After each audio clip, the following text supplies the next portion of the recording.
Hey everyone, welcome to paramedical Vigyan. आप सबको पता ही है जो हमारा जो एटमॉस्फेयर है इसमें काफ़ी सारी अलग अलग गैसेस होती हैं, जैसे कि oxygen, carbon dioxide, nitrogen, inert gases, बहुत सारी अलग अलग टाइप की गैसेस होती हैं, जिसमें हर एक जो गैस होती है उसका अपना अलग अलग एक पार्शियल प्रेशर होता है और वो सारी गैसेस का प्रेशर मिला के एटमॉस्फेयर का प्रेशर बनता है। आज हम देखेंगे जो हम सांस ले रहे हैं, मैंने सांस ली तो सांस जो ली उसमें हमको क्या चाहिए थी? ऑक्सीजन चाहिए थी। हमारे सेल्स को क्या चाहिए? ऑक्सीजन चाहिए। तो गैसेस का एक्सचेंज, ये जो गैस हमने ली एयर से, उसका एक्सचेंज हमारे बॉडी के साथ, हमारे ब्लड के साथ, हमारे सेल्स के साथ कैसे हो रहा है, उसको हम आज के लेक्चर में अच्छे से जानेंगे। Gaseous exchange. सबसे पहले हम पढ़ेंगे एक्सटर्नल रेस्पिरेशन। इसमें हम देखेंगे ये हमारा लंग्स है। लंग्स के अंदर हमारा क्या होता है? रेस्पिरेटरी यूनिट कौन सी होती है? एल्वियोलाई। एल्वियोलाई किसके अंदर होगा? ये पाउच है, इसको हम क्या बोलते हैं? सैक बोलते हैं, एल्वियोलर सैक। ये हमारा एल्वियोलर सैक है। इसके अंदर क्या होगा? ये छोटे छोटे क्या है? एल्वियोलाई हैं। ये एक एल्वियोलाई को अगर हम देखें निकाल के, आप देखेंगे कि ये जो एल्वियोलाई है इसके साथ में ये कैपिलरी की वॉल जा रही है। ओके, ये कैपिलरी जा रही है, ब्लड वेसल जा रही है, इसको हम क्या बोलेंगे? कैपिलरी बोलेंगे। आपके जो कैपिलरी होती है उसके ऊपर एक लेयर होती है जिसको हम बोलते हैं कैपिलरी मेम्ब्रेन, और जो हमारी एल्वियोलाई होगी उसके ऊपर भी एक लेयर होगी, इसको हम क्या बोलते हैं? Alveolar membrane. इन दोनों को अगर हम मिला दें तो साथ में इनको क्या बोलते हैं हम? रेस्पिरेटरी मेम्ब्रेन, जहां पे हमारा गैसेस का एक्सचेंज होता है। इन दोनों मेम्ब्रेन्स के थ्रू ही होता है हमारा गैसेस का एक्सचेंज। आइए अब देखते हैं इसको।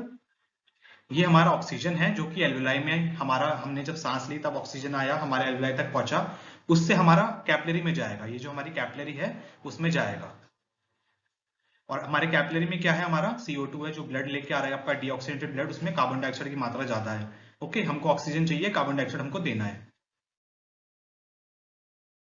ये कार्बन डाइऑक्साइड इधर आ जाएगा और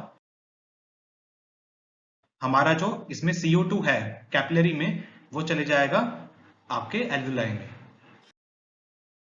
तो आपका जो कैपिलरी है इसमें क्या आ गया? ऑक्सीजन आ गया और कार्बन डाइऑक्साइड इसने इसको दे दिया। लेकिन ये कितना होता है? आपका इक्विलिब्रियम मेंटेन करने के लिए होता है आपका। ये भी आपको बताऊंगा, पार्शियल प्रेशर, इक्विलिब्रियम, ये सब। तो आप बस ये समझ लीजिए मेन कंसेप्ट क्या है कि एल्वियोलाई क्या करेगी? कैपिलरी को ब्लड दे, आपका ऑक्सीजन दे देगी, और आपका जो ब्लड है वो कैरी कर लेगा ऑक्सीजन को, और कार्बन डाइऑक्साइड इसमें एल्वियोलाई में वापस दे देगा। ये आपका तब तक आपका गैसेस एक्सचेंज होगा जब तक इक्विलिब्रियम मेंटेन नहीं हो जाता। या इक्विलिब्रियम क्या होता है? यानी कि दोनों साइड का, इसमें जो प्रेशर है, पार्शियल प्रेशर है आपके गैसेस का, और इसमें जो पार्शियल प्रेशर है गैसेस का, जब तक दोनों का सेम नहीं हो जाता है तब तक आपका गैसेस एक्सचेंज होता है।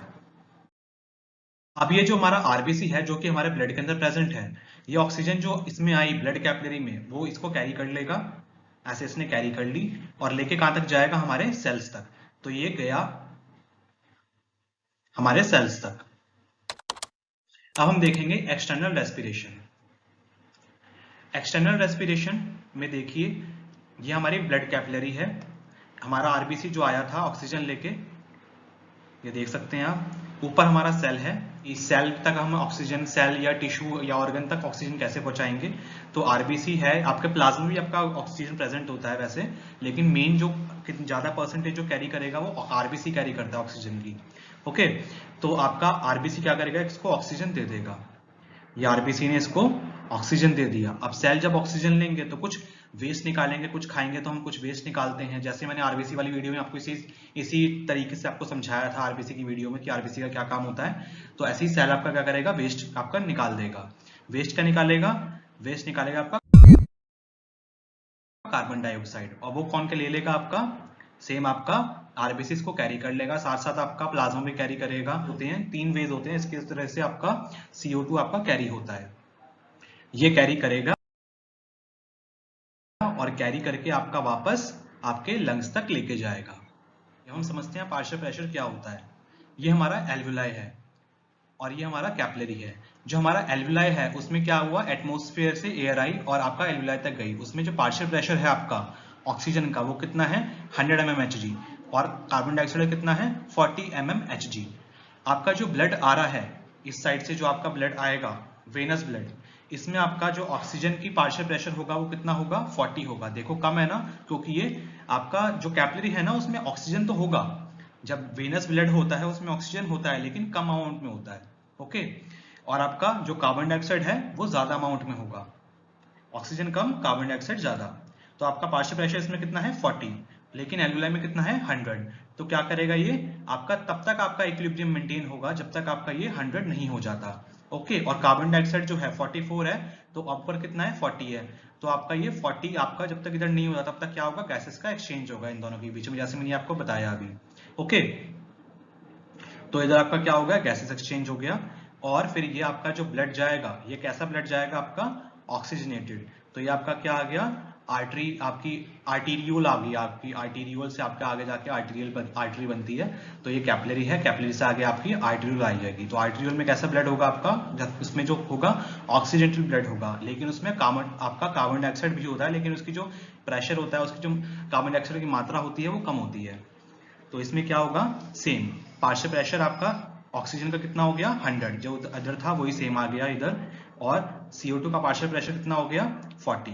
ओके। इधर आप देख सकते हैं इधर कितना था 40, जब आया था कितना था 40 था ऑक्सीजन का पार्शियल प्रेशर, अब इधर कितना हो गया 100 हो गया। तो आपका एक्सचेंज कहाँ पे हुआ, इधर एक्सचेंज हुआ इन दोनों के बीच में। तब तक कब तक आपका एक्सचेंज होगा, जब तक ये इक्विलिब्रियम नहीं मेंटेन हो जाता। इक्विलिब्रियम मेंटेन होने तक आपका क्या होगा, गैसेस एक्सचेंज होते रहेगा। और एक्सचेंज किस प्रोसेस से होता है आपका, डिफ्यूजन से। डिफ्यूजन का मतलब क्या होता है, movement of particle from higher concentration to lower concentration. यानी कि आपका हायर कंसंट्रेशन की जो गैस है जब तक लोअर कंसंट्रेशन में आती रहेगी उसको क्या बोलते हैं हम, डिफ्यूजन बोलते हैं। Okay. Higher to lower diffusion आप याद रखिएगा, उसके प्रोसेस से क्या होता है आपका, गैसेस का एक्सचेंज होता है। तो स्टूडेंट्स, ये हमारा छोटा सा लेक्चर था गैसेस एक्सचेंज का। आई होप कि आपने वीडियो से कुछ जरूर सीखा होगा। अगर आपने कुछ सीखा है तो वीडियो को प्लीज़ लाइक करना, और कोई क्वेश्चन हो अगर आपका तो कमेंट बॉक्स में कमेंट करके पूछ लेना, और अपने क्लासमेट्स के साथ वीडियो को जरूर शेयर करना, क्योंकि नॉलेज आपकी बांटने से बढ़ेगी।